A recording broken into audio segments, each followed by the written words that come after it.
Galerinha, agora a gente vai falar um pouco sobre o estudo das reações químicas, tá? Vamos, nesse momento, retomar conceitos, conversar sobre o que é oxidação, o que é redução, sobre as reações de oxirredução, também chamadas de reações redox, tá? E vamos falar da classificação das reações, dos 4 tipos de reações em que geralmente essas reações químicas elas são classificadas, beleza? Então a gente vai fazer a introdução ao estudo dessas reações para aí sim estarmos prontos para conversarmos sobre relações de massa, estequiometria, balanceamento, que são coisas que de modo geral envolvem o entendimento do que é uma reação química, beleza? Então vamos lá. Vamos começar definindo o que é oxidação e o que é redução, beleza? Eu costumo dizer o seguinte, oxidação e redução eles são processos opostos, porém simultâneos. Como assim, professor? Eles são processos contrários, tá? Mas eles ocorrem ao mesmo tempo, um necessita do outro. Para ver uma oxidação, há uma redução. Para ver uma redução, há uma oxidação. Belezinha? Então vamos avaliar essas definições e à medida que a gente for caminhando, você vai percebendo que esses conceitos, tá? Eles são, digamos assim, estão entrelaçados, beleza? Isso vai ficar mais claro para você. Vê só, vamos lá logo no que é geral, tá? O que vem a ser uma oxidação? A oxidação é um processo no qual há a perda de um elétron. A redução é um processo no qual há o ganho de elétrons. Beleza? Vamos lá ainda mais adiante nisso. A oxidação, além de ser um processo no qual há perda de elétrons, é um processo no qual há aumento do NOx. A redução é um processo onde há ganho de elétrons e, consequentemente, diminuição do NOx. Vamos tentar deixar claro isso para você. Como assim, professor? Ele perde elétron e aumenta o NOx? Não ficou claro para mim. Imagine, sei lá, vamos pensar no elemento químico cálcio. Tá? Um átomo de cálcio. Um metal alcalino. Beleza? Metais, eles têm tendência a perder elétrons. Então vamos dizer que o que acontece? Esse cálcio aqui, um átomo de cálcio, vamos dizer que ele perde 2 elétrons, tá? Vamos considerar isso. Que ele perca 2 elétrons. O que acontece? Vê só. Inicialmente, ele é um átomo neutro, onde o número de prótons é igual ao número de elétrons. No caso do cálcio, que tem número atômico 20, o que acontece? Vê só. O cálcio, sendo átomo neutro, ele vai ter 20 prótons, porque esse é o seu número atômico, né? Ele tem 20 prótons, ele também tem 20 elétrons. Mas, mano, o que acontece? Se ele perde 2 elétrons, os 20 prótons ele continua tendo, afinal de contas, ele é um átomo de cálcio. Só que agora, quantos elétrons ele tem? Ele tem 20 prótons, mas ele se perde 2 elétrons, ele passa a ter 18 elétrons. E aí o que acontece? Ora, se ele tem mais prótons que elétrons, a carga dele é positiva. A carga aqui desse íon formado. E ela é positiva em 2 unidades, porque ele tem 2 prótons a mais. Então, a carga aqui é 2 mais. Gente, lembra que lá quando a gente conversou de inox, a gente falou que a gente vai estar associando a ideia de inox, né, com a carga da espécie? O que acontece inicialmente, enquanto o átomo neutro, carga 0. Agora, a carga dele é o quê? 2 mais. O NOx dele inicialmente era 0, e agora o NOx dele é mais 2. Então ele perde elétrons e aumenta o NOx. Show? O ganho, ele é semelhante também. Se você pensar no flúor, por exemplo, tem número atômico 9, enquanto o átomo neutro, 9 prótons, 9 elétrons. 0 bronca. Mas vamos dizer que esse cara ganhe um elétron, tá? Então ele agora ganha um elétron. O que acontece? Ele continua tendo 9 prótons, afinal de contas é um átomo de flúor, tá? Só que se ele tinha 9 elétrons enquanto átomo neutro e ele ganha um elétron, ele passa agora a ter o quê? 10 elétrons. E aí ele tem mais elétrons que prótons, então a carga desse íon vai ser negativa em 1 unidade. Beleza? Olha o que acontece quando ele é átomo neutro, carga 0, NOx 0. Agora, enquanto íon, esse íon tem carga o quê? Menos 1. Ele saiu do 0 para o menos 1 no NOx, então seu NOx diminuiu. Então que fique claro para você, a oxidação é um processo em que a perda de elétrons e o NOx aumenta. A redução é um processo em que há ganho de elétrons e o NOx diminui. E para fechar, a gente vai dizer que a espécie que sofre oxidação em um dado processo, ele é dito agente redutor. E a espécie que sofre redução, a gente vai chamar de agente oxidante. Aí você pode se perguntar, por que isso? O raciocínio é o seguinte. Eu falei que oxidação e redução eles são processos o quê? Opostos, porém simultâneos e que um depende do outro. O que acontece? O cara que sofre oxidação, gente, para haver uma oxidação tem que acontecer o quê também? Uma redução. Então o cara que sofre a oxidação força outra espécie a sofrer redução. Por isso, quem sofre oxidação é o agente redutor. Da mesma forma, se eu sofro redução, eu forço uma outra espécie a sofrer o quê? Oxidação. Então, se eu sofro redução, eu sou o agente oxidante, porque eu provoco em outra espécie a oxidação. Show de bola? Vamos aplicar isso agora dentro do conceito de reação redox ou reação de oxirredução. Vamos ver um exemplo para a gente tentar sedimentar isso que a gente viu. A gente tem uma reação aqui embaixo, tá certo? Que envolve zinco e sulfato de prata. E após o processo reacional, nós temos sulfato de zinco e prata metálica. Vamos tentar avaliar o que aconteceu nessa reação e vamos tentar identificar o porquê, como é que a gente chegou, reação de oxirredução, o que é agente redutor, o que é agente oxidante. Vamos tentar casar tudo isso agora. Show de bola? Primeira coisa que a gente vai fazer é determinar NOx. A gente vai utilizar aquelas regrinhas que a gente viu na aula anterior, tá? E agora a gente vai aplicar essas regras. Então vamos lá. Começando pelo zinco. Olha, o que é que nós temos aqui? Substância simples. Quando a substância simples, o NOx é o quê? 0. Show de bola, galera. Vamos lá. Ó. Aqui nos produtos, tu também tem a substância simples prata. Então, o NOx aqui é quanto? 0 também. Show de bola? Vamos dar sequência. Vamos agora, sulfato de prata. Veja,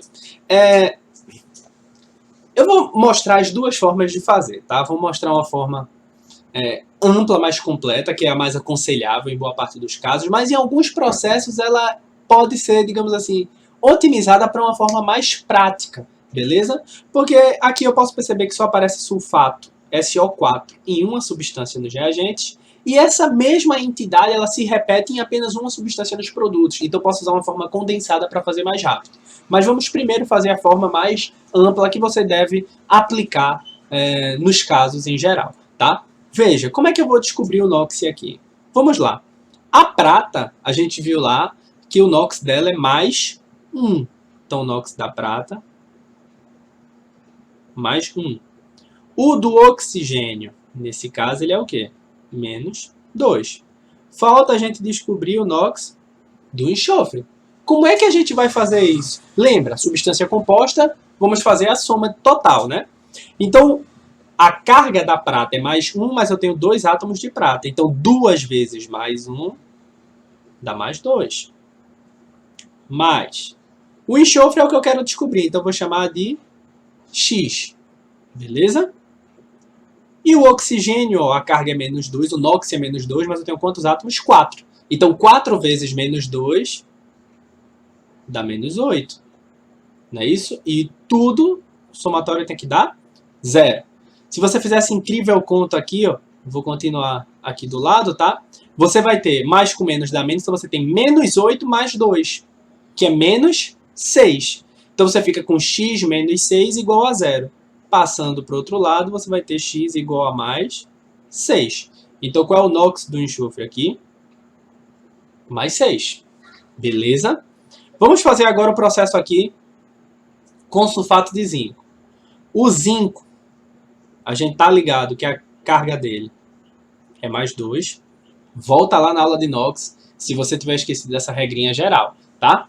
O oxigênio, por sua vez, aqui nesse caso, é menos 2. Para saber o NOx do enxofre, o que é que a gente faz? Ó, zinco eu só tenho mais 1, só tenho um átomo, perdão. Então, 1 vezes mais 2 dá mais 2. O enxofre é o que a gente vai descobrir. E o oxigênio aqui, ó, menos 2 vezes 4, menos 8. O somatório disso tem que dar 0. Prosseguindo com essa continha, ó, mais com menos, menos 8. Menos 8 mais 2, menos 6. Aí você fica com x menos 6 igual a 0. Resolvendo, vai dar x igual a mais 6. Então, qual é o NOx do enxofre aqui? mais 6. Beleza? Tranquilo, né? Olha só, como é que a gente vai entender agora uma reação de oxirredução? Vou até mudar as cores aqui da caneta para a gente poder fazer a avaliação. Saca o que eu quero dizer? Ó? O zinco. Você percebe que o zinco ele tinha NOx no início do processo, nos reagentes, igual a 0.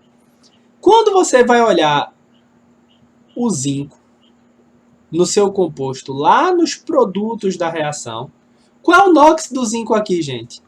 Mais 2. Ora, o zinco tinha NOx 0 e passou para mais 2. O NOx aumentou. Se o NOx aumentou, o que foi que ele sofreu no processo? Lembrando que a gente viu aí, oxidação. Não é isso? Se o NOx aumenta, perda de elétrons, você tem uma oxidação. Show? Agora vamos olhar para a prata. Tá? Deixa eu mudar a coloração aqui e vamos ver a prata. Ó, no início, NOx mais 1 na substância em que ela se encontrava. Quando você vai agora avaliar lá no produto da reação, NOx é 0. De mais 1 para 0, NOx diminuiu e aí sofreu o quê? Uma redução. Beleza? Olha, a espécie que sofreu oxidação forçou outra a sofrer o quê? Redução. E se você quiser olhar quem sofreu redução, forçou a outra a sofrer oxidação. Daí a ideia, né, de que quem sofre oxidação é o agente redutor e quem sofre redução é o agente oxidante. Beleza até aí? Olha, deixa eu rapidamente mostrar para você o que eu estava querendo dizer com forma rápida de calcular o NOx, certo? Veja, vamos lá, deixa eu apagar aqui uma parte para tentar mostrar para você o que é que eu chamo de parte rápida. Veja, existem alguns íons, tá certo? Alguns ânions especificamente, ânions compostos, que eu acho importante você ter conhecimento, tá? São eles nitrato. Eu acho muito importante que você tenha a ideia do que o NO3, né, esse íon composto tem carga menos 1, certo? Também acho importante você saber o sulfato, que é o SO4 2-, beleza? O carbonato, que é o CO3, carga 2-, e o fosfato, que é o PO4, 3-. Esses 4 íons compostos aí, eu acho importante que você tenha o conhecimento da constituição e da carga. Porque, veja só, o que é que eu ia dizer? O zinco aqui, substância simples, NOx 0. Prata, substância simples aqui, NOx 0 também. Beleza? Aí vamos lá olhar esses dois aqui. Você percebe que o SO4, ele repete aqui e aqui, e não aparece mais em nenhum lugar. Ele está com uma unidade aí que você percebe que ele está constante no processo. Ele não mudou aí nessa reação. Então o que acontece? O SO4, qual é a carga do sulfato? Menos 2. Carga do sulfato, menos 2. Consequentemente, se esse composto aqui, essa substância composta, tem que ser neutra, o resultado tem que dar 0, ó. Se o sulfato todo é menos 2, o zinco todo tem que ser o quê? Mais 2. Olha aqui no sulfato de prata. O sulfato todo é menos 2. Então a prata como um todo tem que ser o quê? Mais 2. Só que atenção aqui, ó, você tem quantas pratas? 2 átomos de prata. Então você tem que pegar essa carga do todo, mais 2, e dividir aí pelos átomos. Então mais 2 dividido por 2 vai dar mais 1. Você chegou no mesmo que a gente tinha visto anteriormente, tá? Em alguns casos, essa agilidade no processo aí é válida, tá? Mas, de maneira geral, é bom você fazer aquele passo a passo, até para sentir segurança e observar os casos, tá? Com a prática você vai percebendo quando dá para agilizar e quando você precisa fazer o passo a passo.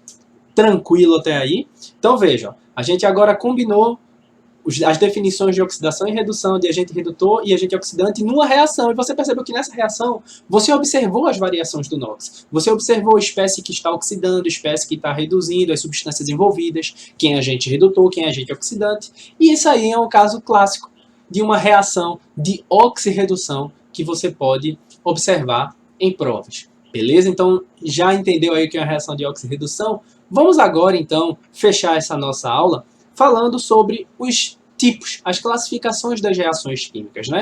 Uma reação, ele é um processo, é uma transformação, né? Onde a gente tem o que é, qual é o, digamos assim, o coração de uma reação química. É reagente e produto, tá? Então, numa reação química, nós temos o seguinte, nós temos reagente, a representação geral é essa, seta e produto. E o que é isso especificamente? O reagente, tá certo? Ele é onde a gente inicia a reação. Produto é o final da reação, onde a gente chega. Reagente, digamos assim, de maneira geral, que a gente mistura no começo, para a gente promover o processo. E o que a gente alcança ao final é o produto da nossa reação. Beleza? Os 4 tipos de reações que a gente vai ver, as classificações são as seguintes. Primeiro, reação de síntese, que pode ser chamada também de reação de adição. Genericamente, a gente vai representar dessa forma aqui, ó. A mais B dando C. Professor, o que você quer dizer com isso? Eu quero dizer que uma reação de síntese ou de adição é uma reação na qual a gente parte de 2 reagentes e eles vão se unir, se fundir durante aquela reação, né? Vão se rearranjar, se recombinar, formando apenas um único produto. Ou seja, você vem de 2 reagentes, né? Você vem aí de reagentes que vão se combinando, beleza? Então, quando você percebe que uma reação tem vários reagentes e um produto só, você está diante de uma reação de síntese ou de adição, beleza? Um exemplo que a gente tem aqui, ó, a formação do óxido de magnésio. Perceba que o que a gente tem? A gente tem 2 reagentes que estão se combinando e formam aí um produto que é o óxido de magnésio. Ficou claro para você aí o que é uma reação de síntese ou de adição? Beleza? O segundo tipo, digamos assim, a gente vai dizer que é o oposto da reação de síntese ou de adição, que é a reação de análise, também chamada de reação de decomposição. Agora é o inverso. A gente está partindo, ó, genericamente, a gente tem que A gera B mais C. Ou seja, a gente está partindo de um reagente, beleza? E estamos obtendo mais de um produto, tá? A gente, em geral, parte de um reagente mais complexo e ele é decomposto, tá? E daí o nome reação de análise ou de decomposição, em outras substâncias mais simples, menores, tá? Um caso clássico que aparece na prova é o carbonato de cálcio, a decomposição do carbonato de cálcio, beleza? Onde por aquecimento, ó, essa reação aqui, uma representação do aquecimento, é você ter esse triângulo aqui sob a sua seta, tá? Aí o que acontece nesse exemplo aqui que a gente tem?